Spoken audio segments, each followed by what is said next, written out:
신약성경 베드로전서 3장 10절에서 13절 말씀입니다. 베드로전서 3장 10절에서 13절 말씀. 신약성경, 제가 가진 성경으로 380페이지입니다. 신약성경 380페이지. 베드로전서 3장 10절에서 13절 말씀 제가 봉독해 드립니다. 그러므로 생명을 사랑하고 좋은 날 보기를 원하는 자는 혀를 금하여 악한 말을 그치며 그 입술로 거짓을 말하지 말고 악에서 떠나 선을 행하고 화평을 구하며 그것을 따르라. 주의 눈은 의인을 향하시고 그의 귀는 의인의 간구에 기울이시되 주의 얼굴은 악행하는 자들을 대하시느니라 하였느니라. 또 너희가 열심으로 선을 행하면 누가 너희를 해하리요. 아멘. 우리 옆에 분들과 인사합시다. 만나서 반갑습니다.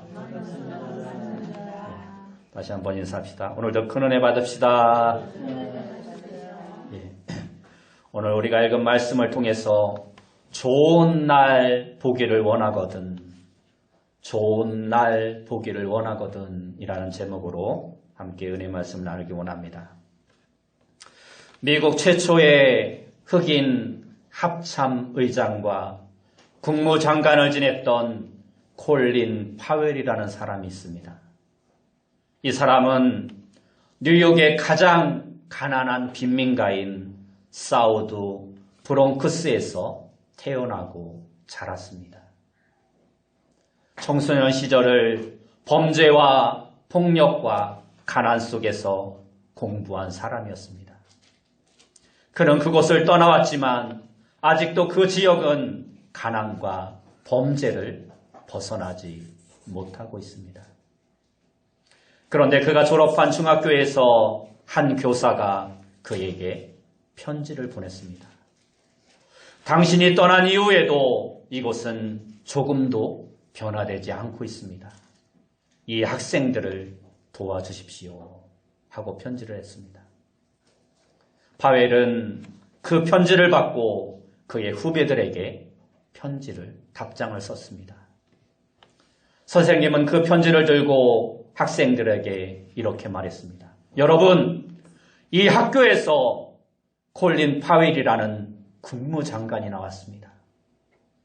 그도 우리와 똑같은 환경에서 나고 자랐습니다. 그가 우리에게 편지를 보냈습니다. 편지 내용은 이렇습니다. 하고 편지를 읽었습니다. 여러분, 절대 낙심하지 말고 학교를 중퇴하지 마십시오. 공부를 열심히 하시고 미래에 대한 꿈을 가지고 준비하십시오.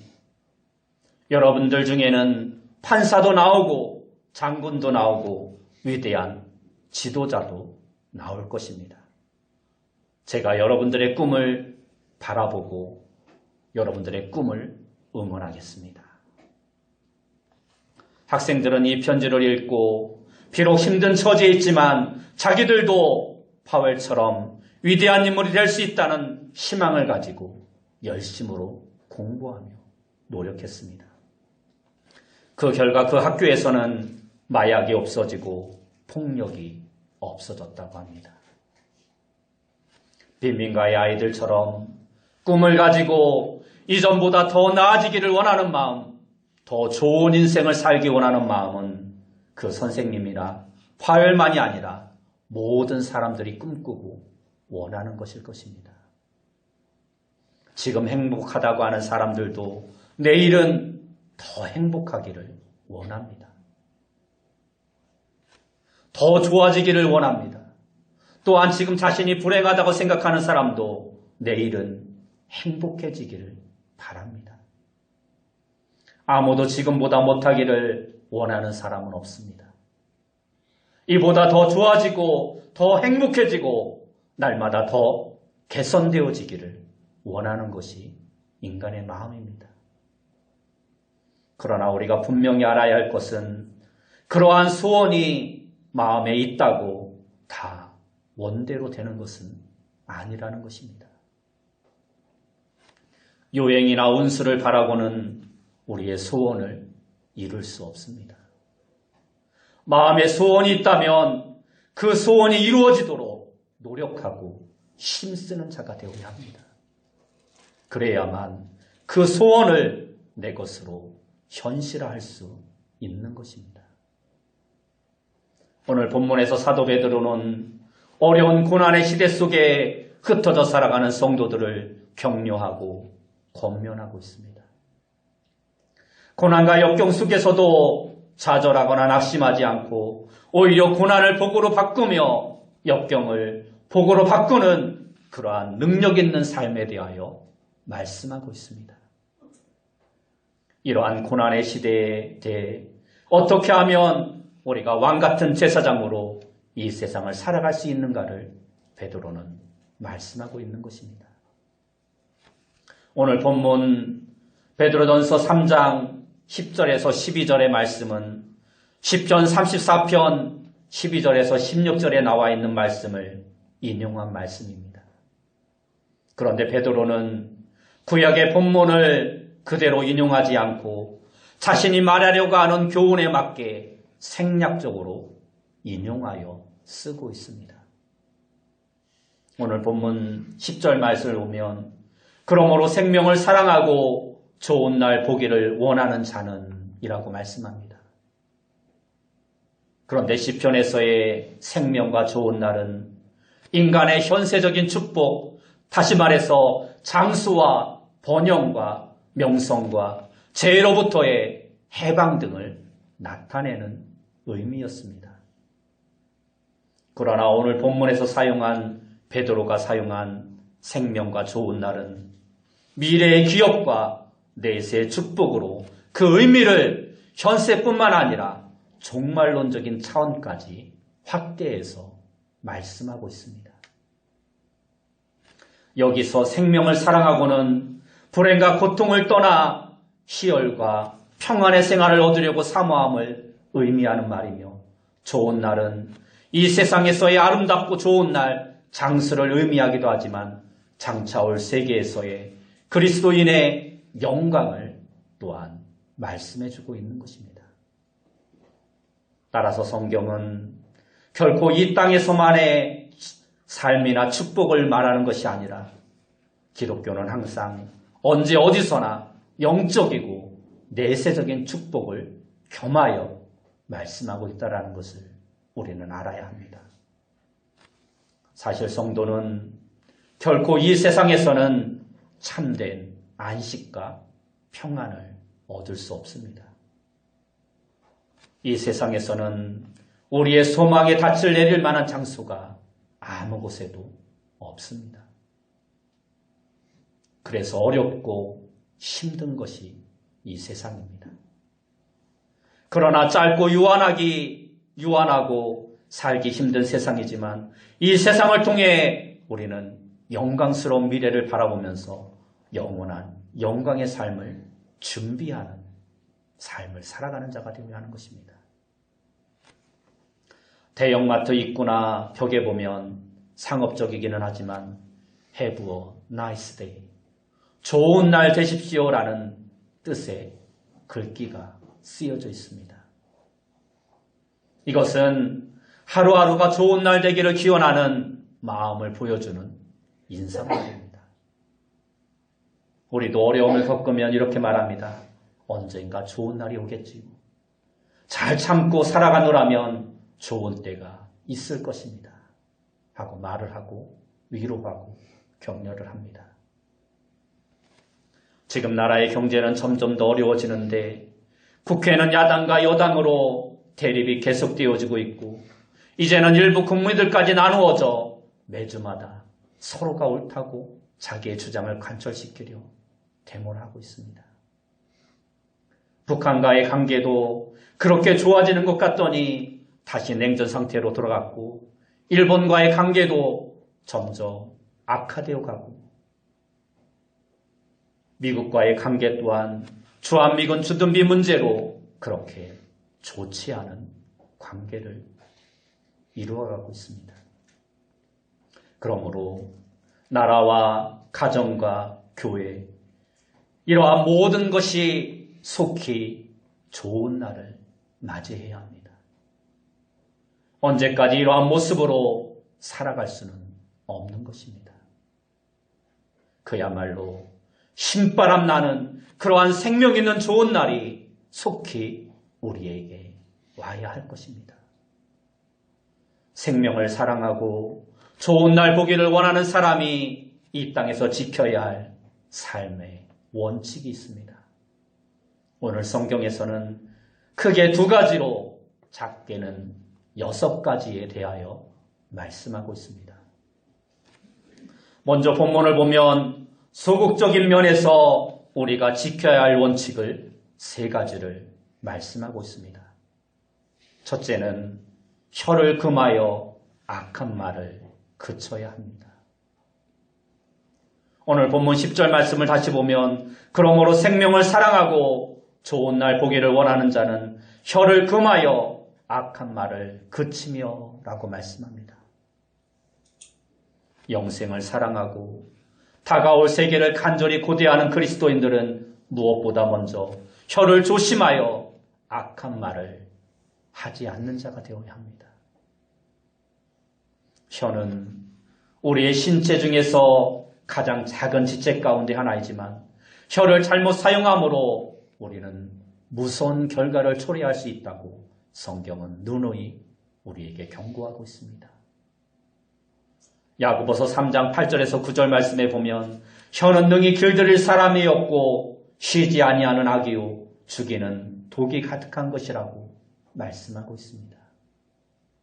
그러므로 우리는 혀를 잘 관리해야 인생이 평탄한 것입니다. 망하는 것이 대부분 혀 때문에 망하는 것이 많습니다. 싸우는 것, 미워하는 것, 원수 맺는 것이 모두 다 혀를 잘못 사용하기 때문입니다. 우리는 이것을 위해 매일 기도하는 자가 되어야 합니다. 이처럼 우리 지체 중에 극히 작은 부분인 혀를 잘못 사용함으로 말미암아 곧 무서운 결과를 초래할 수 있음을 성경은 경고하고 있습니다. 그러나 혀를 잘 사용할 때는 그의 삶을 평탄하게 하며 번창하게 하는 최선의 결과를 가져다 줍니다. 그러므로 성도의 언어 생활은 대단히 중요한 것입니다. 그 사람에 비해서 나오는 말은 곧 그 사람의 인격을 나타내는 것입니다. 언어, 말을 시보리 언어는 다발이라고 합니다. 이 다발이라고 하는 것은 그 배우의 심과 의미와 영향력이 있다는 뜻입니다. 그렇기 때문에 말이 한번 외부적으로 바래지면 그것은 꼭 그 자체가 가지고 있는 힘만큼 작용을 하게 되어 있습니다. 의미 없는 말은 없는 것입니다. 힘이 없는 말은 없는 것입니다. 그렇기 때문에 우리는 좋은 말을 할지언정 악한 말을 해서는 안 되는 것입니다. 악한 말은 남을 해치는 말입니다. 까닭없이 저주하는 말입니다. 말은 한 번 내뱉으면 절대로 다시 담을 수 없습니다. 그러므로 말하는 사람이 그 말에 대한 책임을 져야 하는 것입니다. 옛말에도 말이 씨가 된다는 속담이 있습니다. 그러므로 함부로 말을 해서는 안 됩니다. 화가 난다고 함부로 원망하고 불평하는 자가 되어서는 안 되는 것입니다. 이스라엘 백성들이 고생스러울 때마다 부정적인 말로 차라리 우리가 이 광야에서 죽었으면 좋겠다고 말했는데 이렇게 말했던 사람들 애굽에서 나온 세대 중 여호수아 갈렙만 제외하고 다 광야를 40년 동안 맴돌다 그들의 말처럼 죽고 말았습니다. 그러나 문제 없습니다. 우리는 승리할 수 있습니다. 하나님이 함께 하시니 우리는 그 땅을 차지할 수 있습니다라고 긍정적인 말을 했던 여호수아와 갈렙은 하나님이 말씀하신 그 땅을 차지할 수 있었던 것입니다. 그들의 운명이 그들이 말한 대로 이루어진 사실을 성경은 우리에게 가르쳐주고 있습니다. 두 번째는 그 입술로 거짓을 말하지 말아야 합니다. 10절 하반절을 보면 그 입술로 거짓을 말하지 말고 라고 말씀합니다. 여기서 말하는 거짓이란 속임과 기만과 배반과 변절과 슬책과 계략과 관계 등을 의미합니다. 다시 말해서 다른 사람을 속이거나 해치는 것을 말씀하는 것입니다. 성도의 입에서는 죄를 회개하는 말과 하나님의 성호를 찬양하는 것과 기쁜 구원의 소식을 전하는 말과 감사의 소리만이 나와야 합니다. 다른 사람을 속이거나 기만하는 말을 해서는 안 되는 것입니다. 소리라는 말을 헬라어로는 포네라고 합니다. 이 말은 조랑말이라는 뜻입니다. 옛날 우리나라의 유명한 차 중에 폰이라는 자동차가 바로 여기에서 나온 이름입니다. 그 조랑말이 막짐을 지고 가면 천한 나비가 됩니다. 똥짐을 지고 가면 똥을 지고 가는 조랑말이 되고 마는 것입니다. 그러나 그 조랑말 위에 임금이 타고 가면 임금을 태우는 귀한 말이 되는 것입니다. 예수님께서 나귀를 타고 입성하실 때 사람들은 종려나무 가지를 흔들며 길에 자신들의 옷을 펴고 호산나 호산나를 외쳤습니다. 같은 조랑말이라도 무엇을 태우느냐에 따라서 대우가 달라지는 것입니다. 우리가 말에 무엇을 싣느냐, 내 소리에다 무엇을 담느냐에 따라서 우리의 삶과 우리의 인격이 달라지는 것입니다. 특별히 성도들은 복된 말을 많이 해야 합니다. 복된 말이야말로 환경을 변화시키는 것입니다. 너는 큰 사람이 될 것이다 라는 말을 듣고 자란 아이와 너는 하는 짓을 보니 싹수가 노랗다는 말을 듣고 자란 아이는 미래가 다를 수밖에 없는 것입니다. 매일매일 사랑과 축복과 칭찬과 격려와 용기를 주는 말을 듣고 자란 아이와 매일매일 욕을 먹고 상처를 받고 저주의 말을 듣고 자란 아이가 같을 수가 없는 것입니다. 우리는 항상 축복의 말을 심는 자가 되어야 합니다. 그러면 축복의 말을 거둘 것입니다. 심는 대로 거두게 되는 것입니다. 말은 꼭 씨와 같아서 우리가 뿌린 대로 거둘 수밖에 없는 것입니다. 여러분에게 영생에 대한 소망이 있습니까? 좋은 날 보기를 원하십니까? 그렇다면 바른 언어생활, 좋은 언어생활, 복된 언어생활을 하시기 바랍니다. 세 번째는 악에서 떠나야 합니다. 11절 말씀을 보면 악에서 떠나라고 말씀합니다. 여기서 악에서 떠난다는 말은 악에서 돌아서라 라는 의미입니다. 사단의 영역인 악한 자리에서 떠나야 좋은 날, 곧 축복의 날이 오는 것입니다. 그곳에 계속 머무는 것은 하나님의 진노만 쌓을 뿐입니다. 우리 그리스도인들은 바른 언어 생활뿐만 아니라 그 삶이 악과는 분리된 삶을 살아야 하는 것입니다. 9절 말씀에도 악을 악으로 갚지 말라고 말씀하고 있습니다. 예수님이 잡히시던 날 밤에 베드로는 대제사장의 종이었던 말고의 길을 칼로 베는 감정의 격한 모습을 보여주었습니다. 그러나 이제는 그의 변화된 모습을 여실히 보여주면서 악을 악으로 갚지 말라고 권고하고 있습니다. 이렇게 악에서 떠나 선을 행하는 것은 악한 길로 돌아서지 않는 최선의 길임을 성경은 우리에게 말씀해주고 있습니다. 그러므로 좋은 날 보기를 원하는 자는 악에서 멀리 떠나는 자가 되어야 합니다. 다음으로 좋은 날 보기를 원하는 자는 적극적인 면에서 지키고 행하여야 할 세 가지의 원칙이 있습니다. 그 첫 번째는 선을 행하는 자가 되어야 합니다. 11절 말씀을 보면 악에서 떠나 선을 행하고 라고 말씀합니다. 우리가 악에서 떠난 것으로 만족해버린다면 우리의 신앙에 전진이란 있을 수 없습니다. 말씀드린 것처럼 악에서 떠나는 것은 소극적인 신앙의 행위입니다. 그렇다면 이제 우리 그리스도인들은 적극적으로는 선을 행하는 자가 되어야 합니다. 우리가 선을 행하기 위해서는 먼저 복된 마음이 우리에게 있어야 합니다. 사람들을 체휼하고 사랑하고 불쌍히 여기는 마음이 우리에게 있어야 하는 것입니다. 동정하고 불쌍히 여기고 긍휼히 여기는 겸손한 사람이 복 있는 사람이고 그를 통해서 하나님의 복이 흘러가는 것입니다. 똑똑하고 아는 것이 많아 몸으로 행하지 아니한다든지 진리를 너무 많이 알아서 다른 사람들에 대해 비판하고 정죄하고 대응하고 따지다 보면 어느새 에베소 교회처럼 처음 사랑을 잃어버리고 마는 것입니다.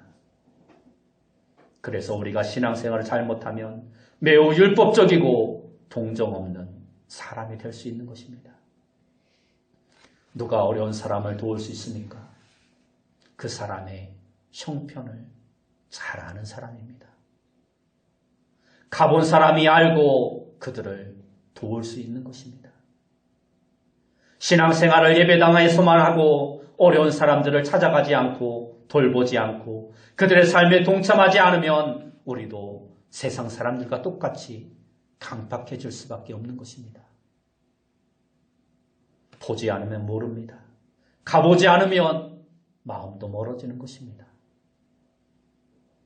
다른 사람을 진심으로 위하는 사람은 어려운 사람과 자주 부딪히고 찾아가고 만나면서 그들의 필요를 알아야 도울 수 있는 것입니다.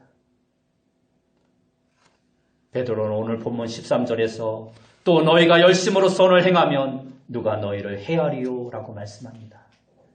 우리는 선을 행하되 열심히 선을 행하는 자가 되어야 합니다. 그러므로 좋은 날 보기를 원하는 자는 악에게 지면 어떻게 하는 소극적인 자세가 아니라 적극적으로 선을 행함으로 악을 물리치는 하나님의 사람으로서의 자세가 있어야 하는 것입니다. 두 번째는 화평을 구하며 그것을 따르는 자가 되어야 합니다.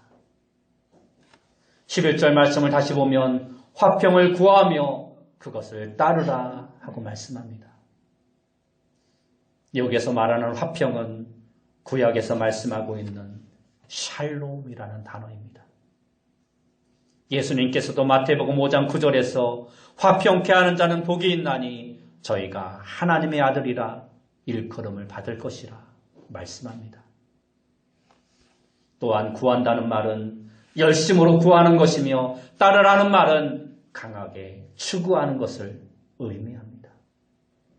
이 말은 곧 적극적으로 화평을 구하라는 것입니다. 그러므로 화평을 구하고 따르는 것은 근본적으로는 화평이신 예수 그리스도를 구하며 따르는 것을 의미합니다. 다시 말하면 예수 그리스도를 적극적으로 따라가는 삶을 말합니다. 그러므로 좋은 날 보기를 원하는 자는 화평의 근원이신 예수 그리스도를 본받아 화평케 하는 자가 되어야 합니다. 그리스도인은 화평을 만드는 자가 되어야지 분쟁과 싸움을 만드는 자가 되어서는 안 되는 것입니다. 그리스도인은 가는 곳마다 화평을 추구하는 행복 전도사가 되어야 합니다. 내 한마디 때문에 가정이나 교회나 나라의 세계에 먹구름이 낄 수도 있고 즐거움이 올 수도 있는 것입니다. 어디 여행을 갈 때나 무엇인가 일을 할 때 멤버 가운데 한 사람이 어떻게 말하냐에 따라서 일정이 힘들어질 수도 있고 그 모임이 즐거운 모임이 될 수도 있습니다. 무슨 일을 하거나 회의를 할 때도 마찬가지입니다. 하나님의 자녀의 특징은 화평케 하는 것으로 나타나야 합니다. 그러므로 성도가 참여하는 모든 모임에는 평화가 있어야 합니다. 화평을 만들어가는 자로서 내가 어떠한 모임에 참여함으로 그 모임이 화목해지고 아름다운 모임으로 바뀌어가는 그러한 자가 되어야 합니다. 사도 바울은 로마서 12장 18절에서 할 수 있거든 너희는 모든 사람으로 더불어 화평하라고 말씀하고 있습니다. 우리가 화평해야 할 대상은 모든 사람입니다. 내가 좋아하는 사람, 내가 친분 있는 사람, 내가 원하는 사람과만 화평할 뿐 아니라 심지어 나를 반대하는 사람과도 우리는 화평을 유지할 수 있는 자가 되어야 합니다. 우리나라의 모든 정치가 좀 이렇게 되었으면 좋겠습니다. 모든 한국교회와 성도들이 이렇게 되었으면 좋겠습니다. 화평한 교회, 화평한 성도, 화평한 국민들이 되어서 이 나라가 서로 대립과 갈등과 싸우는 것이 아니라 한마음 하나가 되어서 세계 속에 우뚝 설 수 있는 그러한 나라가 되어져요. 우리에게 속히 좋은 날이 올 수 있는 그러한 삶이 우리에게 있어지길 원합니다. 마지막으로 좋은 날 보기를 원하는 자는 기도하는 자가 되어야 합니다. 오늘 본문 12절 말씀을 보면 주의 눈은 의인을 향하시고 그의 귀는 의인의 간구에 기울이시되 주의 얼굴은 악행하는 자들을 대하시느니라 하였느니라 말씀합니다. 우리는 기도 없이 선을 행할 수 없으며 기도 없이 화평을 구하고 이것들을 쫓을 수 없습니다. 주님의 눈은 항상 의인을 향하시며 그분의 귀는 의인의 간구에 귀를 기울이신다라고 말씀하고 있습니다. 그러므로 우리는 기도하는 자가 되어야 합니다. 우리가 기도할 때 하나님은 모든 환난에서 우리를 건져주실 것입니다. 우리가 기도할 때 하나님은 이 땅 가운데 우리의 삶 가운데 좋은 날을 허락해 주실 것입니다. 여러분, 참으로 생명을 사랑하길 원합니까? 장수하여 하늘의 복과 땅의 복을 받기를 원하십니까? 다시 말해 속히 좋은 날 보기를 원하십니까? 그렇다면 앞에서 말씀드린 대로 악한 열을 금하여 악한 말을 금하고 입술을 지켜 거짓을 말하지 말고 악에서 떠나는 삶을 살아가는 자가 되어야 합니다. 한 걸음 더 나아가서 적극적으로 하나님이 기뻐하시는 선을 행하는 자가 되어야 합니다. 그리고 늘 화평을 구하고 그것을 힘을 다해 쫓아가는 자가 되어야 합니다. 그리고 늘 하나님 앞에 기도하는 기도의 일꾼이 되어야 합니다. 그러면 여러분과 여러분의 가정과 우리 교회와 이 나라가 우리가 원하는 좋은 날이 속히 오게 될 것입니다. 여러분 모두가 이 일을 위해 힘쓰고 좋은 날 오기를 위하여 깨어 기도하며 하나님의 뜻을 이 땅 가운데 나타내 볼 수 있는 귀한 성도님들이 다 되시길 예수님의 이름으로 축원합니다.